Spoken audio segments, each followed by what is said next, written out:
Yo, what's good? What's good? It's your boy Black Terry, man, back in the lab. Lil Boosie took a plea. One of my problems with the culture right now, is we have these extreme beliefs. We have these very extreme beliefs about things that we have to be rational about. And you see it time and time again play out in the media. These guys, man, they get on these platforms, they start spouting off all this stuff. Yo, I'm real, I'm the realest, and everybody should be real like me. Ain't no more me. Ain't nothing. I'm the last of a dying breed, and all this old waka waka boo boo. I get it. Many of us, not all of us, many of us was raised in a culture. I got a co-host now. Many of us was raised in a culture that fed us those beliefs. Man, listen, I was taught street code before I was taught my ABCs. Really, literally. I was taught street code before I was taught my ABCs. And that was the case for me, man. It was in my household, but for many, that wasn't the case. That wasn't the case, man. A lot of you guys, man, I tell people, a lot of how you respond in the game is how you was introduced to the game. And many guys, you got different kind of people who got involved in this life. You had the guys who, come from good families, had a mother and a father, maybe just a mother, maybe, but just, come from a pretty decent family structure. Little, maybe not privileged, but didn't want for nothing. Mom maybe didn't have the most, and it was a big expectation for them to save the family and put the family on their back. And a lot of times, man, it just don't happen. It just don't happen. A lot of times the dudes' hoop dreams get squashed, and a lot of times, they don't make it to the league or whatever the family, and then, they come back home and they try to find their way, maybe get a job. They don't have a degree, and they go to the streets. A friend told them, hey, you can make some money doing this, and then it might start off one way and it turns into something else. Then you got the guys, who probably went to the military. They went to the military and, didn't really make a career of it. And then they come home and they don't have no real options. And so, they can't find a job that really, and the expectations again, when you got a family that's depending on you or something, or, children, whatever the situation. And then they go to the streets. But then you got that rare breed that, I didn't choose that life. I didn't choose that life. That life was chosen for me. It's like, I use this analogy all the time. It's like growing up in a family of firemen. Typically the sons, they're going to be firemen, or, police officers or lawyers or whatever, doctors. I grew up in a family of hustlers, drug dealers, street people. And I remember back in my earliest memory of drugs in my household. I literally remember when crack hit our community in Ohio. I remember it was the new thing. It was the new, and I remember, man, being around, my mom and them and her friends, and they was just, man, it was crazy.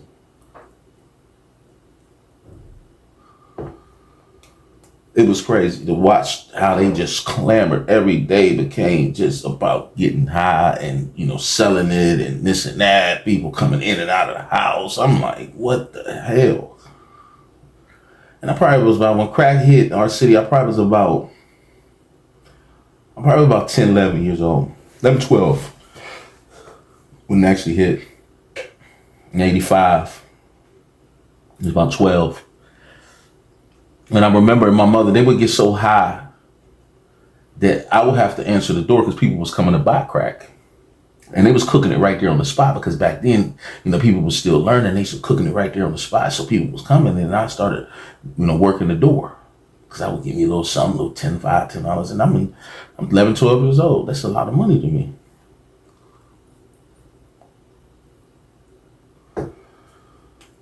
And it was just like a natural progression. I went from just working the door to selling it to,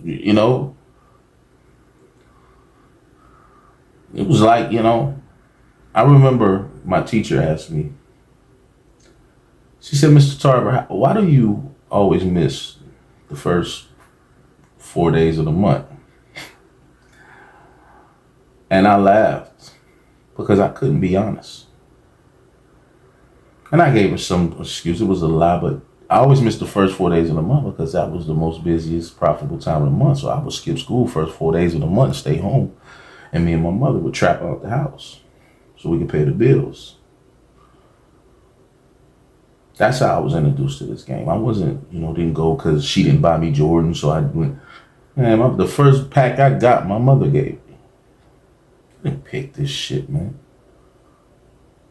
And as of now, today, as a 52-year-old man, I'm still trying to put the pieces together of my psyche, man, of what was damaged in me as a young man. And it took me to go through a lot of circumstances to even understand that I had an issue. Criminality. I was raised like criminals, like wolves. So like I said, when it comes to how you perform and function in the game, it all comes down to how you was introduced to it. And I have a different understanding, different level of, experience, than most people, because I was, like I said, from a very young age, I was exposed to that culture, the streets. Little Boosie, man. This is your own doing, Boosie. This is your own doing. You had a lot to say about a lot of different situations. And man, brother, and this is not judgment, right? What I'm about to give you, this is real game from one of your peers, one of your OGs. I don't know you personally. I've worked with Webby. I've worked with Webby, me and Rambo. I worked with Webby when me and Webby worked together. I think you was incarcerated. So I met, parts, I spent a lot of time in the South. I understand the culture in the South. Where you come from, I get it. I'm not questioning. You one of them ones like me. You come from it. You didn't pick it. It picked you. But you got this tendency and this standard that you hold everybody to. That now, guess what, boo? You got to stand on it yourself. You got to stand on that same principle your motherfucking self.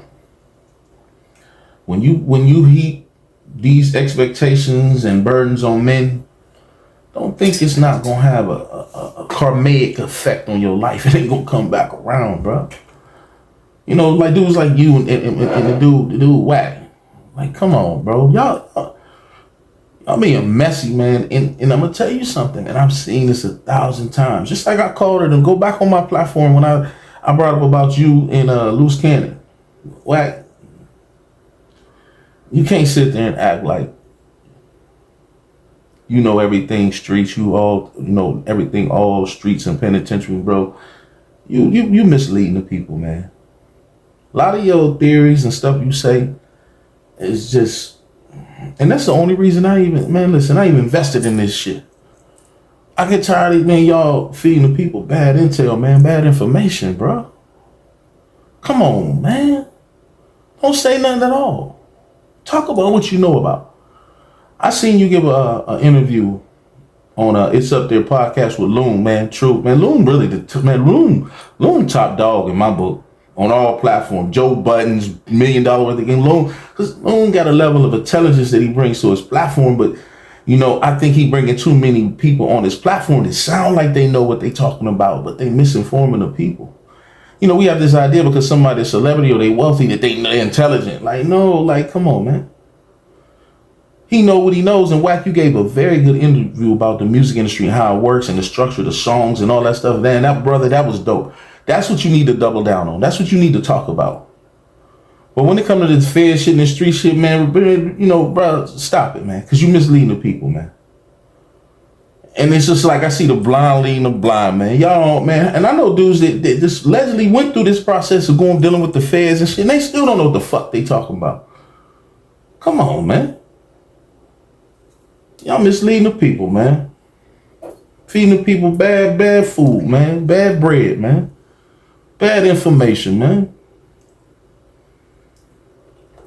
I don't know everything, but I know what I know. But little Boosie, man, you had to take a plea. You folded. See, your street credibility started to fold with me is when you wouldn't acknowledge that your boy BG did what he did. That's the selective politic. And when it's your people, a nigga you love, on document, my nigga, and you gonna sit there and just now you ain't got nothing to say about it? Come on, fam. Y'all some hypocrites, man. Y'all some selective politicking ass dudes. And I'm not judging, dude. I cooperated. So I ain't saying, I'm just saying, I knew this before all y'all, that it was a bunch of bullshit and selective politicking, man. I was walked on them compounds with dudes, man. My first celly had 2 life sentences. My dog, Big L, Larry Latham, he made it home from 2 life sentences. I watched that man fight for his life, fight his case. Nobody wanted to be in the cell with him. When I come in the feds, right? You know, they put blacks with black, brown with brown, white with white, homeboys with homeboys, Crips with Crips, Bloods with, you know, whatever your situation was. And I come in the medium high. In early 2000, when it was still remnants of the old feds, early 2000s, it was still the remnants of the old feds. And I seen the hypocrisy and bullshit then.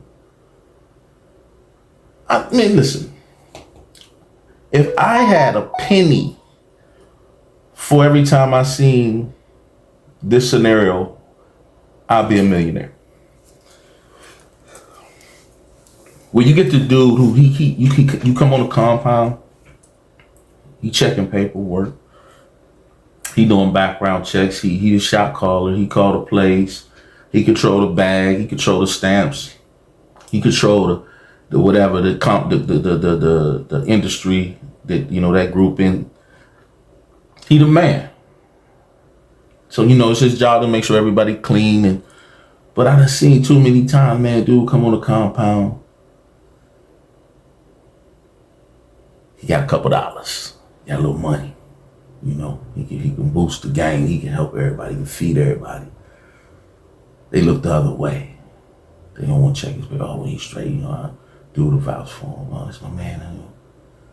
You know, sometimes that shit set up man. I just seen dude, and then come to find out, reason he's so sympathetic because the dude checking paperwork. I went to another institution, I transferred, and I met with another one of his homeboys, and they say he ain't right. I seen a dude running dudes up, man, had dudes terrified. I mean, terrified. He would call them rats to their face, man. I had a man listen to a partner, man. Call him a rat. You rat ass nigga. One day we had mail call. And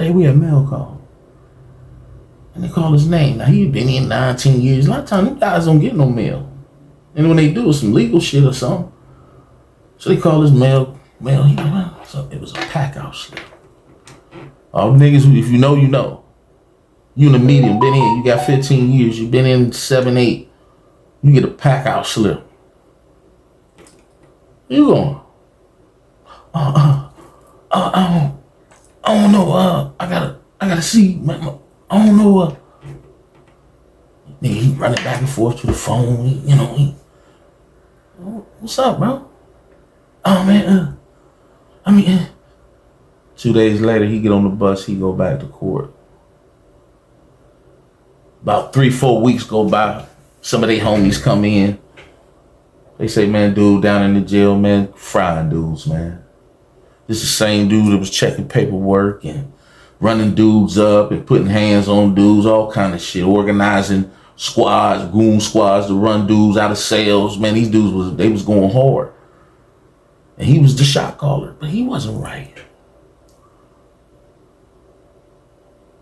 Man, listen, man. We need to stop carrying this flag, man, that has no more meaning and value. Because I've been seeing it. Y'all just now getting hip. I've been seeing it. Because I had a different perspective of the game than most people, the average person.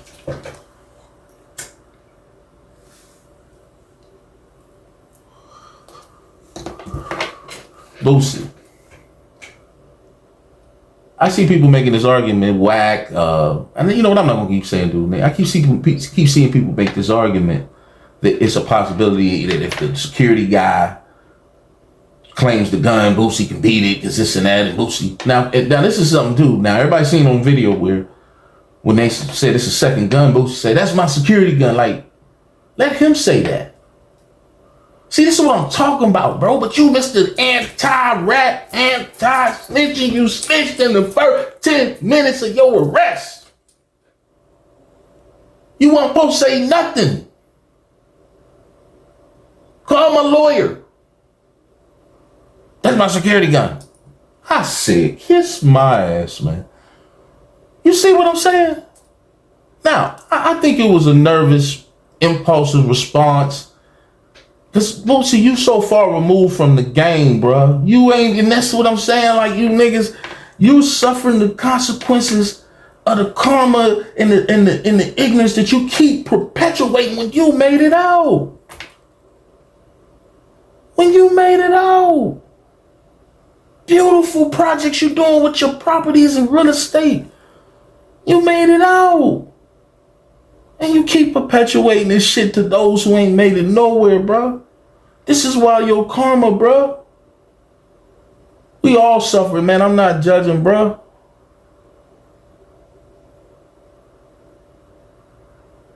But even if the security guard say, okay, that was my gun. Here's the problem, guys. It's something that most people don't understand and whack. And damn, I keep it. And these guys and some of this commentary keep saying, and it's disturbing to me. Cause it's like you got resources, you got teams of researchers and this and that, and then they keep bringing you more. This what you don't understand with federal law. They have statutes, and then they have sub-statutes, which usually contradicts whatever the statute is, or double down on its penalties. And one of the procedural things within the gun case, the 922G and 924C, I'm gonna give you a breakdown. Let me read. I'm gonna read from this, and I'm gonna give y'all a quick. This is free game. This is free game, and I just went through this the other night. Just so people would know, like how I've always practiced what I'm about to teach you guys. It's something called constructive possession. I know guys that's in prison for years for this. Man, when I tell you this nightmare story about this dude, listen, bro, y'all gonna be like, get the fuck out of here. You can look his case up. I can't think of his name, man. His name was Shotgun Bill, right? Shotgun Bill got convicted of constructive possession. Shotgun Bill was a career offender. He, had a law biker gang, white guy now. So this is why I'm using a white guy, because I don't want y'all to say, oh, that was just because he was black. This is a white guy, very popular case out of Kentucky. I was locked up with this guy. Read his story, his case. The governor of Kentucky, the senator of Kentucky even got involved with this case, trying to get the man out. Shotgun Bill. I'm gonna get his information. I'm gonna get his information. It's direct, because I want people to be able to see this. Shotgun Bill was living with his girlfriend. Shotgun Bill had a record, but he's slowing down, getting older. Life changing. But this girlfriend got a son. This son is he out there. His son, he a problem. He doing what he doing. He's a little burglar, like to break in shit. So. One day, Shotgun Bill relaxing at home, whatever. He off work. Police come to the house. Detectives, they raiding the house. Now they looking for stolen merchandise that this lady's son, his girlfriend's son, allegedly was supposed to have taken. So they searching the house. They don't find nothing of stolen merchandise, but they find 4 shotgun shells. Now, this ain't even Bill's house. Bill just moved in. He just, so it was boxes in the garage, all kind of stuff that been there long before he got there. But they knew Shotgun Bill had a record too, and Shotgun Bill was known to be involved in crime at times. So, you don't just get away from that. They don't know that I'm slowed down. I'm not into that no more. They don't care. you got a history and a background of committing crimes, especially the kind of crimes that they were looking investigating, you got a problem. And I'll tell y'all something about that later too. But Shotgun Bill, they find 4 shotgun shells. They leave. About 10, 15 days later, they come back, raid the house again. This time they got an arrest warrant. They got an arrest warrant for Shotgun Bill. This is how he got the name, Shotgun Bill. They come back, arrest Bill. They arrest him for felon in possession of ammunition. Now, they didn't find any gun, nothing. They found ammunition, some shotgun shells. Now remember, this ain't Bill's house. So this old lady comes down and, hey, listen, I got, I have weapons, I was doing mines, they've been in there. They said, okay, fine. Well, fine. Yeah, it's misunderstanding. They said, that's fine. But these shells, this ammunition wasn't locked up. It wasn't locked in any kind of safety case or nothing. They were easily accessible. Wherever they were found, they saying that he could have got, possessed those shotguns at any given time, whether he knew they were there or not. What? Yeah. He didn't even know they were there. It wasn't his house. He just met, him and this woman was only dating a few years. She lived there long before he even moved in. So he didn't know anything about no shotgun shells in a box somewhere. So they charged Bill with felon in possession of ammunition. Now, the problem was, Bill had a record. Bill had a fucked up record.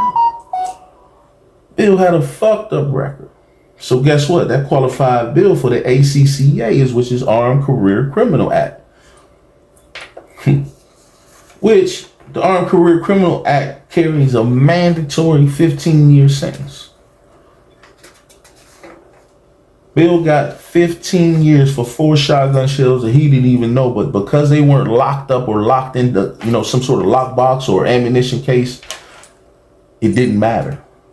So now, you say, how is that relevant to Boosie?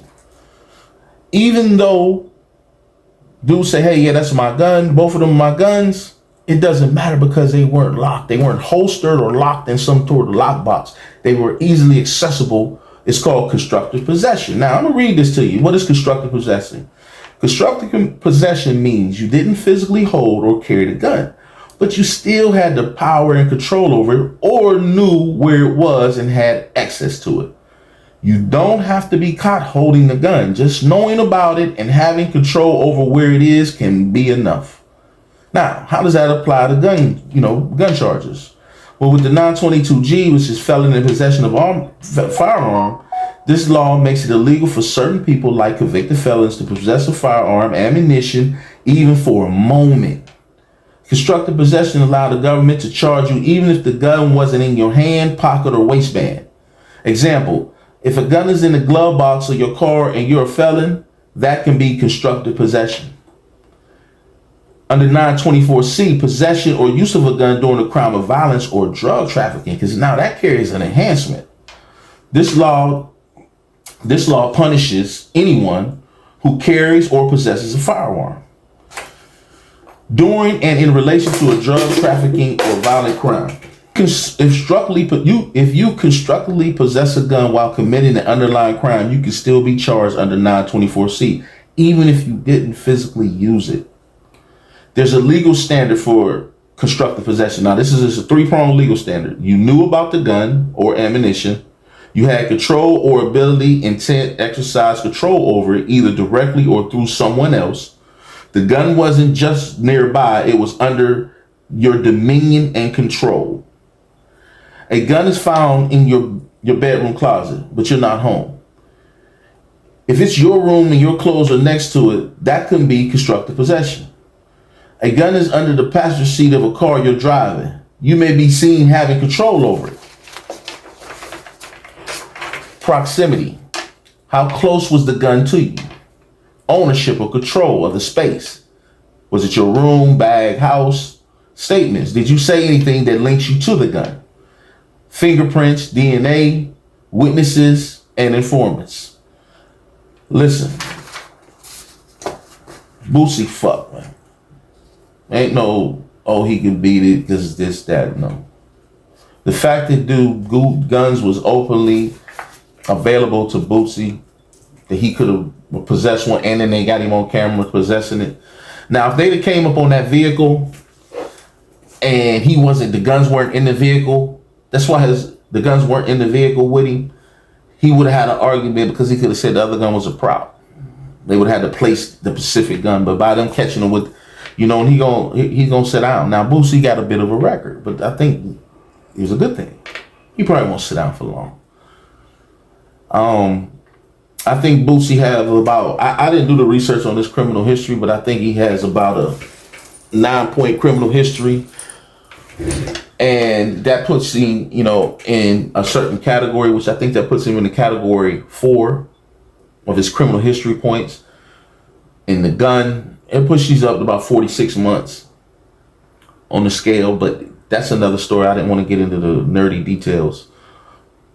But also, the climate is really favorable for Second Amendment gun cases. Because everybody knows that, man, especially him being a celebrity in that environment, come on, man, the man got to be able to protect himself. So a lot of judges, hopefully he has a judge that understands and is Second Amendment friendly, and that will help him a lot. And I see him getting about 2 years. Now, if it's a deeper issue, something else going on, that could be, that could be because of the suspicious elements that led to him even getting arrested. The IG live and all that is wild, So if it's part of a bigger investigation, it can get uglier. They can use that to try to pressure him because he already told. He got out the car and told, that's my security guard. You weren't supposed to say shit. Let the security claim what he gonna claim. You threw shit in the game off the rip with the dude. And then you dudes keep hiring these dudes who aren't real aren't real security, man. What hiring these dudes who aren't real real security, man? You calling these fake security dudes, and then because they got maybe a gun permit or something, man. Listen, these dudes don't know their rights and laws and don't know how to move, man. That's why y'all keep getting jammed up, even with security.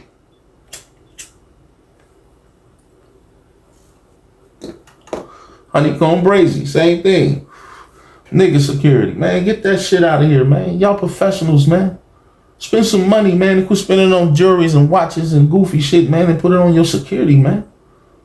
Your detail.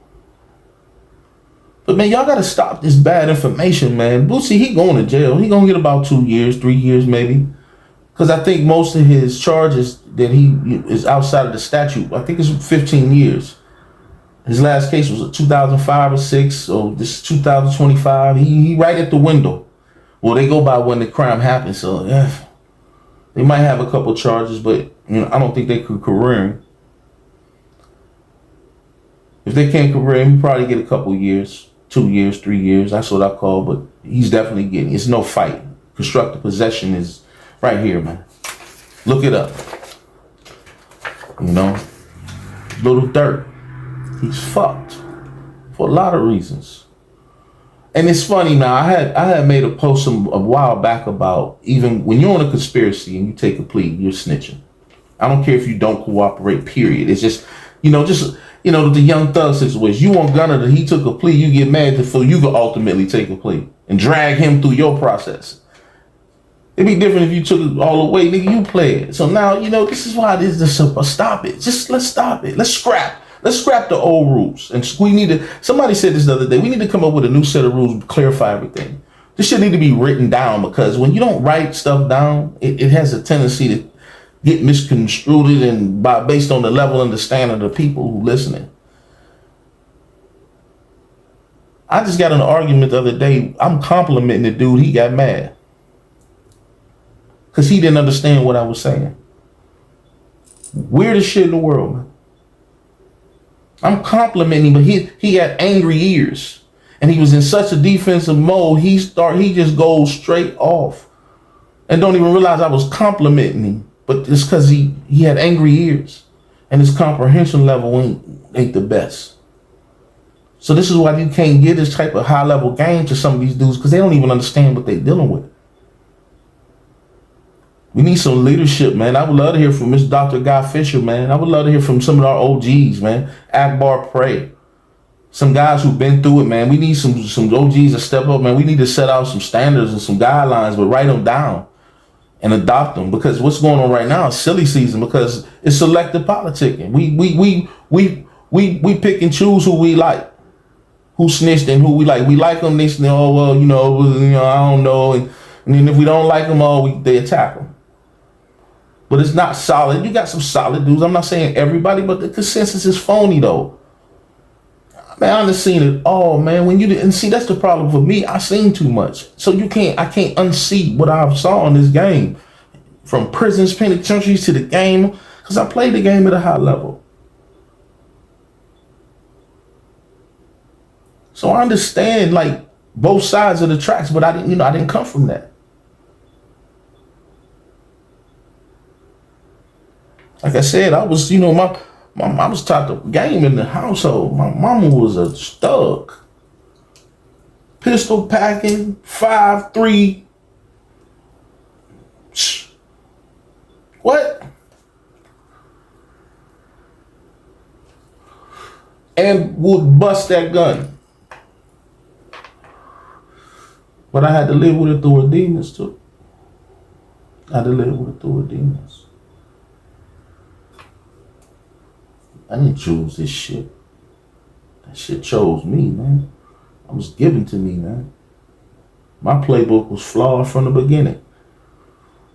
And some of you guys, I get it, who trying to enlighten people. Wait, you can't have this pseudo philosophy, like this street / honorable thug thinking. Like just stop it, man. Like it don't work that way. Like all you do is I hear you trying to have this pseudo / street code / honorable thug. Man, you dudes, man, listen.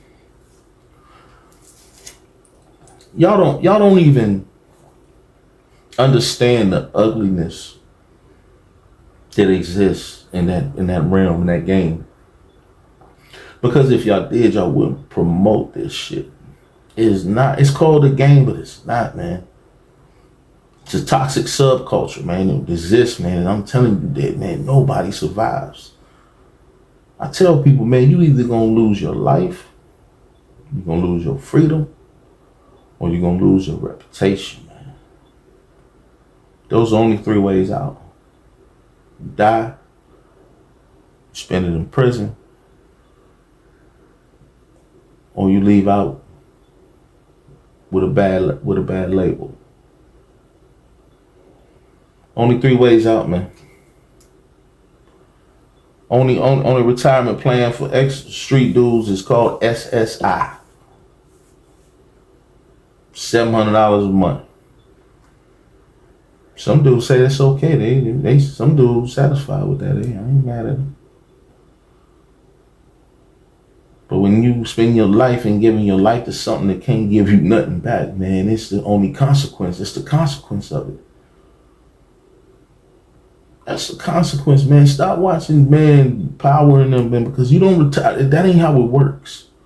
Power is fictional account. BMS is a fictional account of drug dealing, drug trap. That ain't how it works. That is not how it works. I'll tell you what is probably a little bit accurate, all the snitching that be going on.